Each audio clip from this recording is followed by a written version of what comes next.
Hello! Welcome back to Board Game Bananas. Here are the bananas and here is the board game. Castle Panic, absolute favourite of mine. Let's dig straight in to how to play. So, I've got the board set up. Castle Panic is a cooperation game where the players are all on the same team. You're basically positioned within this castle in the middle of the board, and the castle is being attacked by monsters.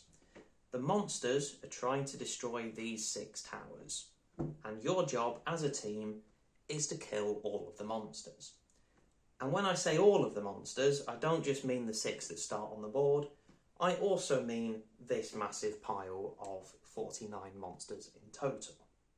And it really is that simple. If the monsters destroy all of the towers, the monsters win. If you destroy all of the monsters, you win. Simple. So, how do you go about killing these monsters? Well, each player will have some cards in their hand. If you're playing 2-player, you get 6 cards each. If you're playing 3-player, 4-player or 5-player, you get 5 cards. And if you're playing 6-player, you get 4 cards. Just go through what some of the cards do, but the cards are basically used either for destroying the monsters or for strengthening your castle resistance.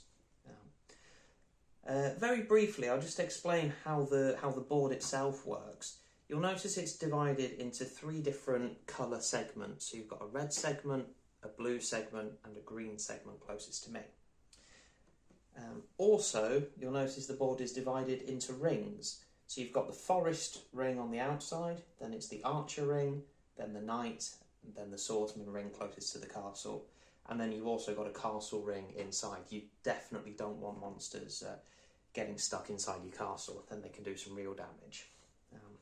So you use the cards for destroying the monsters. Let's say, for example, that I have this card, which is a green knight.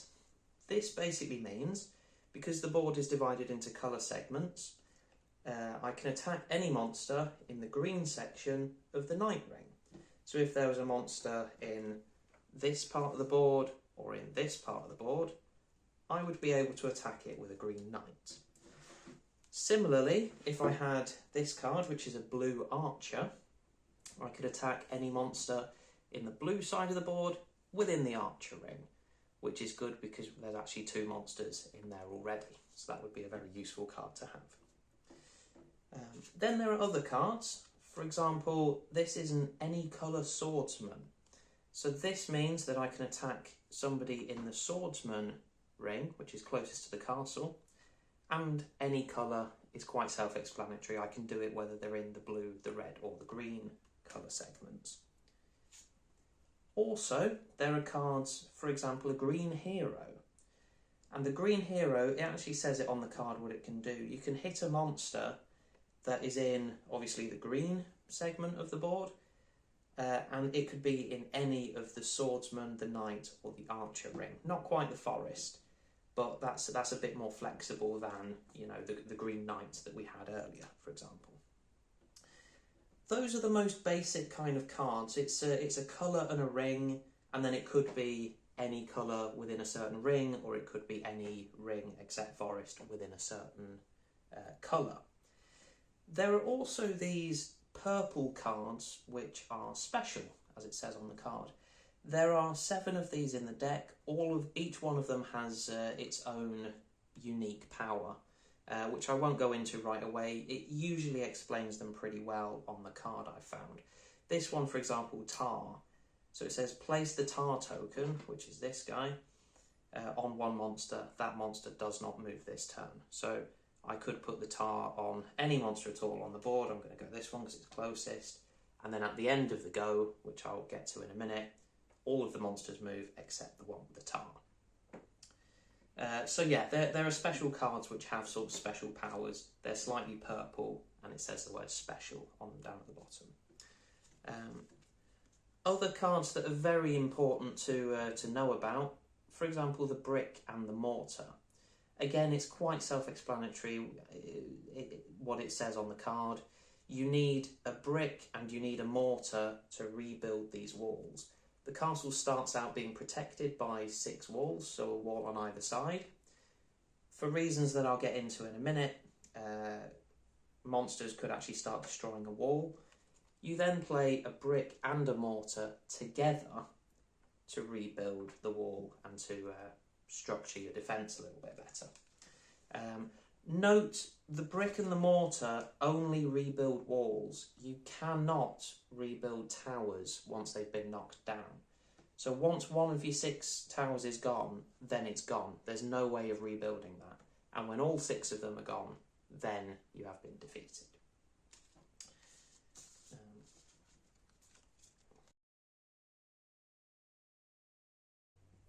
So let's talk about the gameplay. How does the game actually work? The deck comes with 6 of these order of play cards, which are very useful for remembering the order of things. It also says the order of play in opposite corners on the board. So the first thing you're going to want to do, step 1, it says draw up. As I previously explained, you get a certain number of cards depending on how many players are playing the game.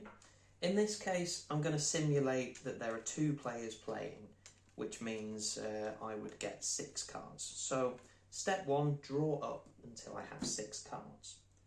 Just take a very quick look at which cards I've picked up. Picked up a green archer, a red archer, which both look very good since all the monsters start in the archer ring. Got a green swordsman, which currently there are no monsters there. I've got a mortar, I've got a green knight, and I've also picked up a purple special card. This one is drive him back. What that does is if there's a monster that's either in the castle ring or quite close, I can play this to drive him all the way back to the forest ring. So that's number 1, draw up. Number 2, discard and draw 1 card. So what that means is if there's a card that doesn't look particularly useful right now, for example the green swordsman, there's nothing in the green swordsman, it will take a couple of goes until anybody's there. I can put that in the discard pile and I can draw a new card. Okay, in this case I picked up a red swordsman, but hopefully you get something that's a bit more useful to you right away. Either way, it's worth the risk of doing that. Number 3, I can then trade cards. So in a 2-player, 3-player, 4-player or 5-player game, you can trade 1 card with 1 other player. If you're playing 6 players, you can trade 2 cards. And you can either then trade 2 with the same player, or you can trade 1 with 1 player, 1 with another one. In this case, I obviously don't have any teammates, but if I did, I could say, hey, you might want the green knight next go, and they could give me something that might be more useful to me right away. Number 4 is then playing the cards, and this is where it perhaps gets more interesting. So at the moment, the monsters are in the archer ring. So this green archer, there are monsters in the archer in green. I can use that to hit either one of these 2 monsters. A quick word on the monsters just before I play that. So the monsters have got these different numbers on them. And basically the numbers represent the monster's health points. So in this case it's an orc which comes in with a health point of 2. The number pointing towards the castle is how many health points it has remaining. So if I was to hit that one with my green archer, I would knock that down to 1 health point. If I then play my red archer, again I could either hit the goblin or I could hit this orc. But for example, if I choose to hit this goblin, that only has 1 health, so that then goes into the dead monster pile. Another little word of advice there, keep dead monsters separate from monsters that haven't come onto the board yet. You definitely don't want to get them mixed up, or else the game would be lasting a very, very long time. Currently, those are the only 2 cards I can play. The rest, I can't play the red swordsman because there aren't any swordsmen in the red. I could technically play drive him back, but at the moment I think the monsters are far enough away from the castle, so I'm going to choose not to do that. Point number 5 is then to move the monsters. Basically, each monster, and I mean every single monster on the board, takes 1 step closer to the castle. Important note there, the way it can work in cooperation games is where I have a move and then my teammate has a move, and then when everybody's moved, the monsters move at the end. That's not the way it works here. It's I move, then the monsters move. My teammate moves, then the monsters move again. Then I move again, the monsters move again. So the monsters are actually moving pretty quickly, you might say. Lastly, step 6 is to draw 2 new monster tokens. So from this big pile of monsters, I'll pick 2 randomly. Picked up a troll, I'll throw the dice, that's got a number 6. And you'll notice around the board there are numbers 1 to 6. I just rolled a 6, so that comes on at the forest ring. Then take another monster, that's an orc, and I've thrown a 4, so that comes on at number 4. By the way, if I'd rolled a 6, it absolutely could come on next to his buddy over there at number 6. And that's the end of my turn, then it goes over to the next player. So one more thing that's very good to know before you start playing is when you pick the monster tokens, sometimes they are monsters like the ones on the board, sometimes there are special monster tokens. That could be something like this. This clearly says monsters in red move 1. So if you pick up this monster, instead of an extra monster coming on the board, the monsters in the red arc move an extra space closer to your castle. There could also be something like this that says monsters move counterclockwise. Again, instead of a new monster coming on the board, all of the monsters that are currently on the board move 1 space in a counterclockwise direction. There we go. You could also have something like this, draw 4 monster tokens. So when you're picking your monsters and you pick that one up, you've then suddenly got 4 new monsters. Each one you must pick up and then roll the dice to see where they come on the board. You're basically being attacked by a lot of monsters at the same time. There are also these ones that say Plague. This one, for example, says Plague Swordsman. What that would mean is that every player, all of us playing together, if we still have a swordsman in our hand, and in this case I do, I've still got my red swordsman from previously, that then gets thrown directly in the discard pile. So yeah, the plague monsters, again, there's not a monster that comes on the board. It means that everybody has to discard all of their swordsman tokens. Then there are also the giant boulders. To be honest, my experience of playing this game so far, it's the giant boulders that are going to do you the real damage. The way they work, if you could imagine that there's like a hill around outside the forest ring, and the monsters have basically pushed a giant boulder up to the top of the hill and they're rolling it towards the castle. What you do, you throw a dice, so I just rolled a number 5. This would actually coincidentally be quite good for me because what happens with boulder, it's rolling towards the castle, but it actually takes out the monsters that are on the way, and it only stops when it hits some concrete. So that would actually destroy the wall, but it also took out some monsters for me as well. If the wall wasn't there, it would then hit the tower. But let's say, hypothetically, that there's no wall and there's no tower. Well, then the boulder would carry on rolling and it would hit either the tower on the other side or it would hit the wall on the other side. So giant boulders basically roll and roll and roll and roll and continue to roll until they hit something made of concrete, or something made of brick, I should say. And those are basically the most important aspects of the game. The next thing then is what happens when the monsters are attacking the castle.